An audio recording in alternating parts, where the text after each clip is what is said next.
À l'affiche de ce dimanche, Maroc, République démocratique du Congo.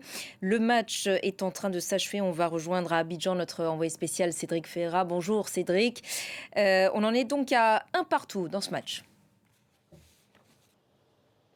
Les léopards congolais tiennent tête aux lions de l'Atlas marocain, alors que le Maroc devait absolument l'emporter pour se qualifier directement pour les huitièmes de finale. On a assisté à une rencontre beaucoup plus équilibrée que prévu entre les deux équipes. Le match avait pourtant très bien commencé pour le Maroc, avec ce but au bout de 6 minutes d'Achraf Hakimi, la star du PSG, qui était à la réception d'un corner pour reprendre de voler le ballon. On pensait alors que le Maroc allait dérouler tranquillement durant cette rencontre. Mais les léopards congolais se sont révélés petit à petit. Ils ont commencé à avoir de plus en plus d'occasions, des occasions même très franches qui ont été quand même assez décevantes pour le Congo, qui aurait pu égaliser beaucoup plus tôt dans cette partie. Il y a même eu ce pénalty de Cédric Bakambu à la 41e minute, raté, sa frappe a heurté le poteau, 1-0 à la pause. Et puis en deuxième période, la RDC a continué de se montrer très dangereuse avec encore des occasions manquées, mais ce qui devait arriver arriva. Les Congolais ont réussi quand même par égaliser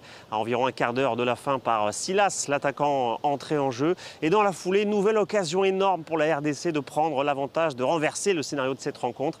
Finalement, la frappe de Samuel Moutoussamy a été arrêtée par le gardien marocain.